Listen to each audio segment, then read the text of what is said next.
ഓം ശാന്തി. ധനം നേടുന്നത് മനസ്സിൻ്റെ കളിയാണ്.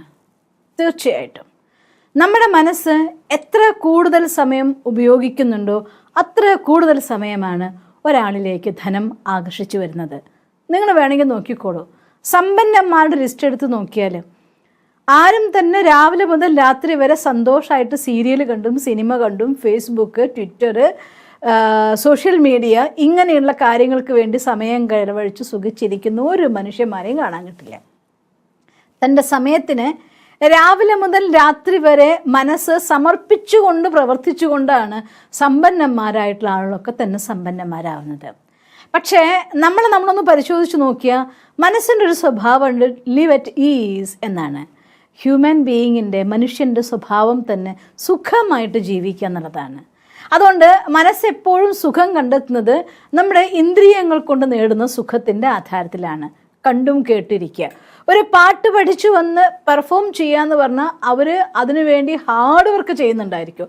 ഒരുപാട് പാട്ട് കേൾക്കേണ്ടി വരും, നമ്മൾ എത്ര തവണ പാടേണ്ടി വരും. ആ ശബ്ദത്തിന്, സംഗീതത്തിന് ഓരോ സംഗതികളെ കൃത്യമാക്കാൻ വേണ്ടി കൊണ്ട് എത്ര ഹാർഡ് വർക്ക് ചെയ്തിട്ടായിരിക്കും എന്നറിയോ ഒരു പ്രോഗ്രാം ഒന്ന് സ്റ്റേജിൽ ചെയ്യുന്നുണ്ടാവുക. നമ്മളെ സംബന്ധിച്ചിടത്തോളം ആ പാട്ട് പ്രോഗ്രാമിൻ്റെ മുന്നിലിരുന്ന് ആസ്വദിച്ചിട്ട് വാ വണ്ടർഫുൾ, അവിടെ തെറ്റി ഇവിടെ തെറ്റി എന്ന് പറയാൻ എന്തൊരു എളുപ്പമാണെന്നറിയോ. എളുപ്പത്തിൽ ജീവിക്കാൻ വേണ്ടി കൊണ്ട് നമ്മുടെ മനസ്സ് പഠിച്ചുപോയി. ഒന്നുകിൽ നമ്മൾ എന്തെങ്കിലും സോഷ്യൽ മീഡിയയിൽ പോസ്റ്റ് ഇട്ടു, അല്ലെങ്കിൽ നമ്മുടെ ഫോട്ടോ ഇട്ടു, അല്ലെങ്കിൽ നമ്മുടെ കൂട്ടുകാർ കൂടുതലായിട്ടുള്ള കാര്യങ്ങൾ നമ്മൾ പങ്കുവെച്ചു, എന്നിട്ട് അതിന് എത്ര ലൈക്ക് കിട്ടി, എത്ര ഷെയർ കിട്ടി, എന്തൊക്കെ കമൻറ്റ് വന്നു. ഇതിലൊക്കെയാണ് അധികം കുട്ടികളെന്നല്ല വലിയവരും പലരും തൻ്റെ സമയം സ്പെൻഡ് ചെയ്യുന്നത് ഇത്തരം കൊച്ചു കൊച്ചു കാര്യങ്ങളിലായിപ്പോയി. അതുകൊണ്ട് മനസ്സ് എത്ര കൂടുതൽ നമ്മൾ സുഖമായിട്ട് ഉപയോഗിക്കുന്നുണ്ടോ അത്ര കുറച്ച് ധനം മാത്രമേ നമ്മുടെ അടുത്ത് വരുള്ളൂ. അതുകൊണ്ട് ധനം നിങ്ങളിലേക്ക് വരുന്നില്ല എന്ന് നിങ്ങൾക്ക് പരാതിയുണ്ടെങ്കിൽ നമ്മൾ സ്വയം നമ്മളോട് ചോദിക്കേണ്ട ഒരു കാര്യമുണ്ട്, ഞാൻ എത്ര സമയം എൻ്റെ മനസ്സിനെ ധനം സമ്പാദിക്കാൻ വേണ്ടിയതായിട്ടുള്ള പ്ലാനിങ്ങിന് വേണ്ടി ഉപയോഗിക്കുന്നുണ്ട്. ഇല്ല എങ്കിൽ നമ്മുടെ ബെസ്റ്റ് ഫ്രണ്ട് ആയിക്കൊണ്ട് മറ്റുള്ള കാര്യങ്ങൾ, ഞാൻ പാട്ട് കാണണ്ടാന്നോ അല്ലെങ്കിൽ കേൾക്കണ്ടാന്നോ ഒന്നും പറയാറില്ല. കുറച്ച് സമയം നമ്മൾ മനസ്സിനെ ആസ്വദിപ്പിച്ചു, അല്ലെങ്കിൽ നമുക്ക് ഏറെ ഇഷ്ടമാണ് സംഗീതം, കുറച്ച് സമയം പാട്ട് കണ്ടു, ഒരു കുഴപ്പവും ഞാൻ പറയില്ല. പക്ഷേ അത് കണ്ട് അതിൻ്റെ പിന്നാലെ തന്നെ നിങ്ങളുടെ സമയം സ്പെൻഡ് ചെയ്യുന്നുവെങ്കിൽ തീർച്ചയായിട്ടും മനസ്സിൽ യാതൊരു നിയന്ത്രണവും നിങ്ങൾക്കില്ല. കുറച്ച് സമയം എൻ്റർടൈൻമെൻറ്റിന് വേണ്ടി ഉപയോഗിച്ചോളൂ. പക്ഷേ നിങ്ങളുടെ മജോറിറ്റി 99% സമയം നമ്മൾ യൂട്ടിലൈസ് ചെയ്യുന്നുണ്ടോ, എന്തിനു വേണ്ടി എൻ്റെ സമയത്ത് ഉപയോഗിക്കുന്നു എന്ന് പരിശോധിച്ചാൽ നമുക്ക് മനസ്സിലാക്കാം. നമ്മുടെ മനസ്സ്, നമ്മുടെ സങ്കല്പധാര, നമ്മുടെ മനസ്സ് ഉപയോഗിക്കുന്നത് അധികവും ഈസി ആയിട്ട് എന്തെങ്കിലും കാര്യങ്ങൾക്കൊക്കെ വേണ്ടി വിട്ടുകൊണ്ടിരിക്കുകയാണ്. അതുകൊണ്ട് അതിനെ മാറ്റിക്കൊണ്ട് നമുക്ക് എന്താണോ വേണ്ടത് അതിനു വേണ്ടി പഠിക്കാൻ വേണ്ടി സമയം കണ്ടെത്തണം. പഠനം എന്ന് പറയുന്നത് അത്ര എളുപ്പമൊന്നുമല്ല. സിമ്പിളായിട്ട് നമ്മുടെ കൊച്ചുമക്കളെ നോക്കിയാൽ മതി. പഠിക്കാനിരിക്കാൻ ഇഷ്ടമില്ലാത്തൊരു കുട്ടീനെ നിർബന്ധിച്ച് പഠിപ്പിക്കാൻ ഇരുത്തി കഴിഞ്ഞാൽ ഒരു 2 വരി വായിക്കുമ്പോഴത്തേക്കും ഒന്ന് മൂത്രമൊഴിക്കാൻ വേണ്ടി പോകണം, അല്ലെങ്കിൽ ആ വരുമ്പോഴേക്കും എനിക്കൊന്ന് തുപ്പാൻ വേണ്ടി പോകണം, അതല്ലെങ്കിൽ എനിക്ക് വിശക്കുന്നുണ്ട് എന്തെങ്കിലും കഴിക്കാൻ വേണം, അല്ലെങ്കിൽ എനിക്ക് ദാഹിച്ചിട്ട് പോയി ഇത്തിരി വെള്ളം കുടിക്കാൻ പോകണം, അല്ലെങ്കിൽ തലവേദന എടുത്തിട്ട് പോയി ഇത്തിരി നേരം ഒന്ന് കെടുക്കണം.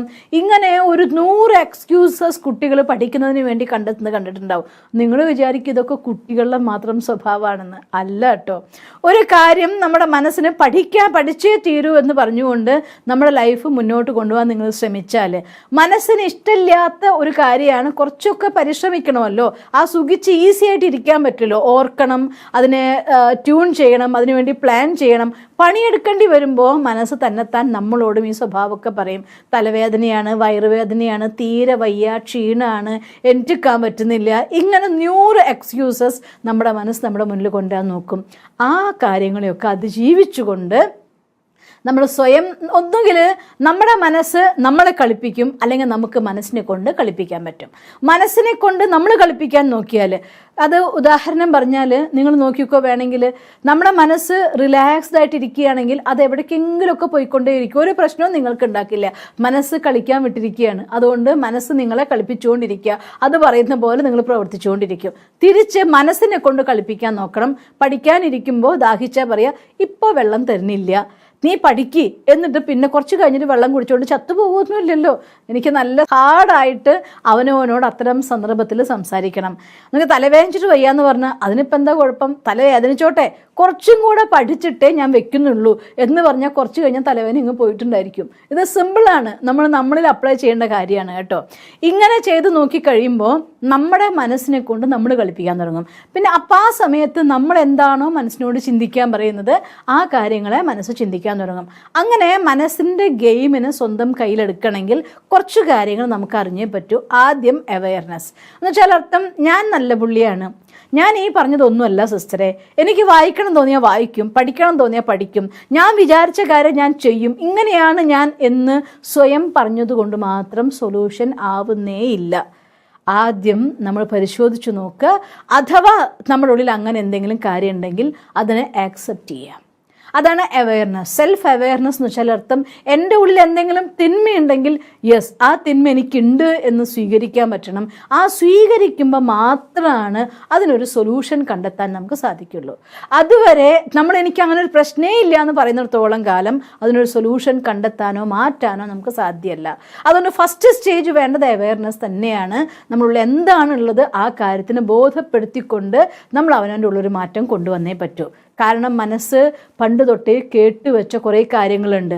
അതായത് ആ കാര്യം അങ്ങനെയാണ്, നീ ഇങ്ങനെയാണ്, നിന്നെക്കൊണ്ട് അതേ ആവുള്ളൂ, എല്ലാവരും അങ്ങനെ ആവുന്നവരല്ല, അത് പണക്കാർക്ക് പറഞ്ഞിട്ടുള്ളതാണ്, നിനക്ക് പറഞ്ഞിട്ടുള്ളതല്ല, ആ സാഹചര്യത്തിലൊന്നും അല്ലല്ലോ നീ ജീവിച്ചത്, അതുകൊണ്ട് നിന്നെക്കൊണ്ട് അങ്ങനെ സാധ്യമല്ല. ഇങ്ങനെ പലരും പറഞ്ഞു കേട്ട പല കാര്യങ്ങളും പഠിച്ചു വെച്ചുകൊണ്ട് പല ശബ്ദങ്ങളും നമ്മുടെ ഉപബോധ മനസ്സിൻ്റെ ഉള്ളിൽ പ്രതിധ്വനിപ്പിച്ച് കേട്ടുകൊണ്ടിരിക്കുന്ന കാര്യങ്ങളുണ്ട്. അത് വിട്ട് നമുക്ക് പുറത്തു പോകണമെന്നുണ്ടെങ്കിൽ നമ്മൾ അതിനെ മനസ്സിലാക്കിയേ പറ്റൂ. പിന്നെ രണ്ടാമത്തെ കാര്യം, കുറേ കാര്യങ്ങൾ മനസ്സ് പഠിച്ചു വെച്ചിട്ടുണ്ട്, മോഡലിംഗ് ആക്കി കൊണ്ടുവന്നിട്ടുണ്ട്. ഞാൻ ഓർമ്മിക്കുക, എൻ്റെ ബെസ്റ്റ് മോഡൽ എൻ്റെ അമ്മ തന്നെയായിരുന്നു. എൻ്റെ അമ്മയ്ക്ക് ഒരു 8ാം ക്ലാസ്സിലാണ് ഞാൻ ഓർക്കുന്നത്. ഞാൻ പഠിക്കുന്ന സമയത്ത് അമ്മയ്ക്ക് ശരീരത്തിൽ ഒരു തരം ചൊറി വന്നിട്ടുണ്ടായിരുന്നു. ചൊറി എന്ന് വെച്ചാൽ ചൊറിച്ചിൽ, കയ്യിൻ്റെ കക്ഷത്തും അങ്ങനെ പല പല ഭാഗങ്ങളിലും. അവിടെയൊക്കെ ചൊറിയുന്ന സമയത്ത് ഇങ്ങനെ ചേന തൊലി ചെത്തിയാൽ പോലെയായി മാറുമായിരുന്നു. അന്ന് ചൊറിയാണ്ടിരിക്കാനും പറ്റില്ല, ചൊറിഞ്ഞ പരാക്രമം. ആ സമയത്ത് ഞാൻ കണ്ടിട്ടുള്ളത് എൻ്റെ അമ്മ എങ്ങനെ അതിനെ അതിജീവിച്ചു എന്നറിയോ? വീട്ടിൽ മഹാഭാരതത്തിൻ്റെ 7 വോള്യം ഉണ്ടായിരുന്നു. ആ മഹാഭാരത കഥ എടുത്ത് അമ്മ വായിച്ചു കൊണ്ടേയിരിക്കും.